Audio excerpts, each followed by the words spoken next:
Télévision préférée, la chaîne des Africains, pour les Africains et par les Africains. Nous sommes là ce soir pour vous donner ou livrer notre analyse des discours à la nation de Madame Marguerite Esozina Nyakade. Madame Marguerite Esozina Nyakade n'est plus à présenter au Togolais. Elle fut ministre des Armées de la République togolaise. Madame Marguerite Nyakade vient donc, n'est-ce pas, du pouvoir qu'elle a à un moment donné aidé à gérer. Madame Marguerite Nyakade, avant d'être ministre des Armées, n'est-ce pas, a des liens familiaux avec la famille Gnassingbé, cette famille qui régente le Togo depuis plus de 58 ans. Elle en a eu des enfants, elle a eu des enfants avec cette famille. Mais avant que Madame Nyakade ne soit épouse ou n'ait des liens familiaux avec la famille Gnassingbé, Madame Nyakade est une Togolaise, vie et fille d'un colonel de l'armée togolaise. Donc, un homme aussi du pouvoir. Donc, elle est en quelque sorte une nièce du pouvoir.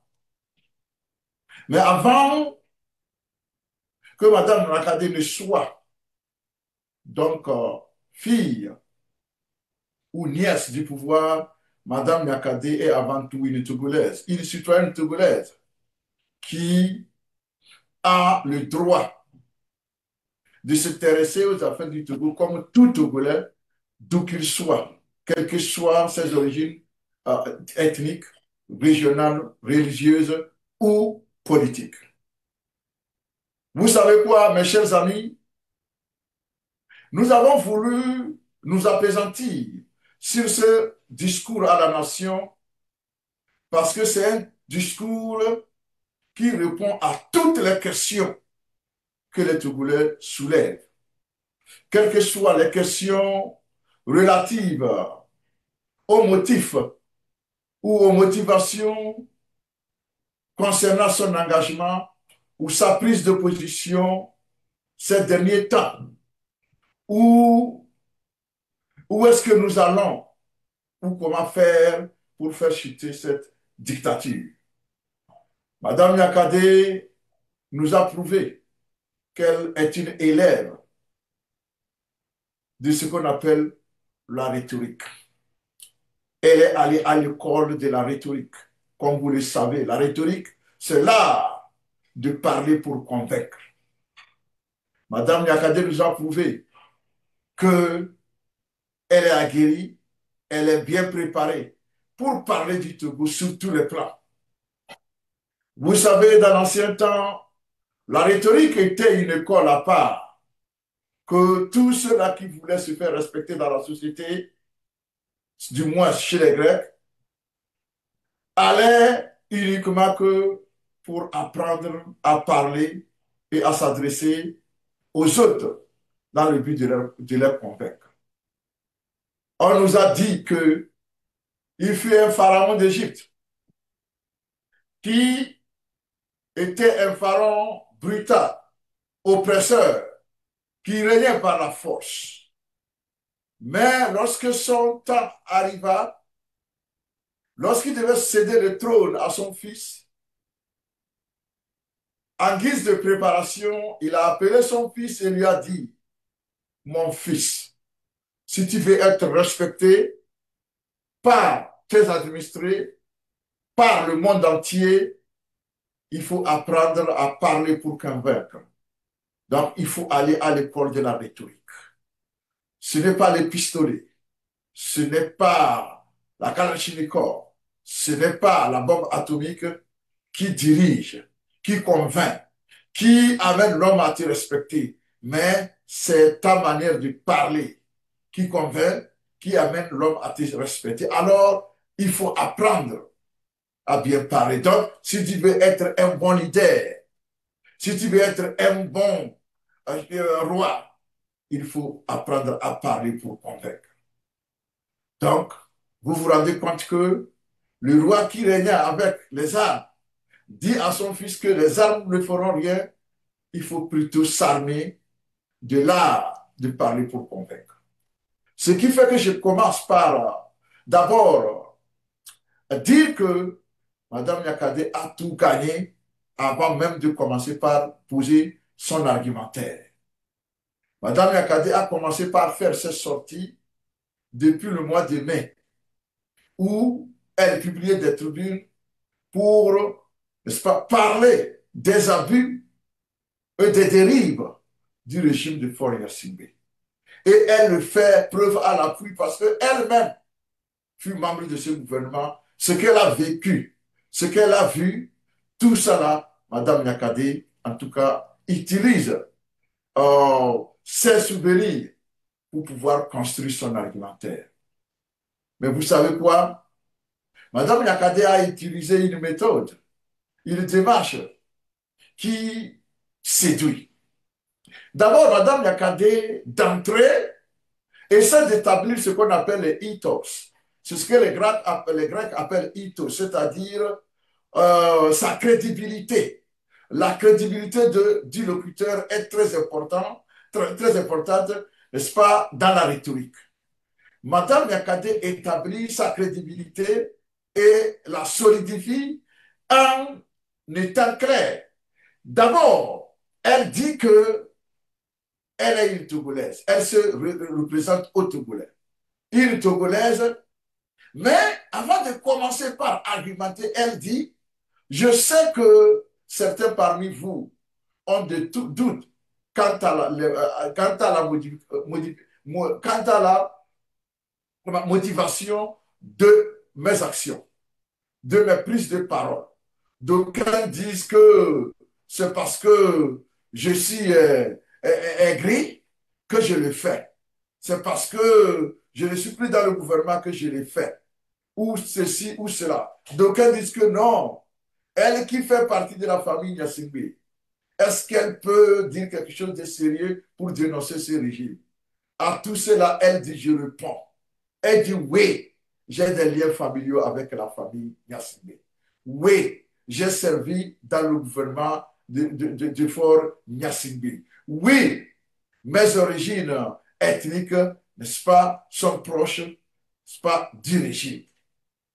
Mais elle dit, tout cela ne m'empêche pas de dire ce que je pense et de dénoncer les dérives que j'ai vues quand j'étais dans le gouvernement. Parce que ne pas le faire, c'est trahir ma conscience. Alors, Mme Yakate nous dit que je ne veux pas renier les liens familiaux qui, n'est-ce pas, se me lient avec la famille Gnassingbé. Je ne veux pas nier le fait que je suis aussi dans le gouvernement. Je ne peux pas nier le fait que je suis une fille cavière, comme le président actuel du Togo, comme la famille Gnassingbé. Mais tout cela ne pourra pas m'empêcher de dire ce que je sais, ce que je vois et ce que mon peuple subit. Car en fait, avant tout, je suis une Togolaise.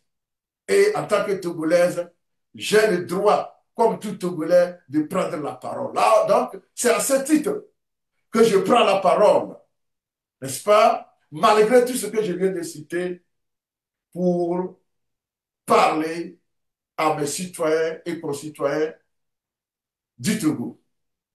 Et donc, lorsqu'elle dit Togolaise et Togolais, elle attire l'attention de l'audience pour lui dire que je suis prêt à m'adresser à toi. Alors écoute donc, ouvre tes oreilles et allons-y. C'est ainsi que elle a d'abord attiré l'attention de son audience avant de commencer par, n'est-ce pas, envoyer ce qu'elle a envoyé. Madame Yakade nous a prouvé que, en tout cas, il y a encore des gens sur lesquels on peut compter. Alors, après avoir établi l'éthique, l'éthos, donc sa crédibilité, elle est allée vers son audience pour dire à l'audience, je voudrais que tu sois une audience, n'est-ce pas, concertée. Tu es déjà au courant de ce que je fais. Ben, aujourd'hui, je viens à visage découvert, puisque certains m'ont accusé de ne jamais faire de vidéos et de seulement me contenter d'écrits. Alors, on ne sait pas si c'est moi qui suis derrière ces écrits ou pas. Donc, aujourd'hui, je viens à visage découvert et je me tiens devant toi pour, n'est-ce pas, m'adresser à toi. Madame Yakate n'a pas oublié le troisième élément de la situation en rhétorique, ce qu'on appelle la situation rhétorique, c'est qui, n'est-ce pas, cause ou bien provoque la rhétorique, c'est-à-dire le contexte politique. Donc, le contexte politique que nous vivons est là. Mais elle n'a pas que saisi le contexte politique qui est approprié, mais elle est allée au-delà pour appliquer ce que les Grecs appellent le chaos, c'est-à-dire l'urgence du moment. Ce qui doit être fait au moment là parce que la situation ne va plus se reproduire. Il faut la saisir. L'occasion ne va plus se reproduire. Il faut battre le fer quand il est chaud. Et voilà, Madame Nyakade a réuni tous les éléments tous les éléments qui concourent à ce qu'on appelle la rhétorique. Donc, je parlais de la crédibilité au niveau de l'ethos. J'ai parlé donc de l'audience qui doit, en tout cas, être adressée. Et Madame Bocardé ajoute le pathos, l'émotion, l'émotion qu'elle doit susciter dès l'audience afin que l'audience puisse, n'est-ce pas, agir rapidement. Et je pense que l'émotion, elle a vraiment suscité. Lorsque Mme Nyakade invoque la situation du Togo d'après les indépendances depuis 1960, où elle parle du Togo qui n'a pas tellement connu de paix. Le Togo où les gens, depuis là, sont contraires à l'exil. Le Togo où, à l'heure où nous parlons, nous avons des centaines de prisonniers politiques. Le Togo où, aujourd'hui, la diaspora fait 4 millions d'habitants, 4 millions d'âmes, éparpillés à travers la planète Terre, par la faute du régime. De la situation où, lors des manifestations, on n'hésite pas de tuer, n'est-ce pas, de mutiler et d'emprisonner de façon abusive. Tout cela provoqua donc l'émotion de l'audience. Et tout pour nous amener à prendre conscience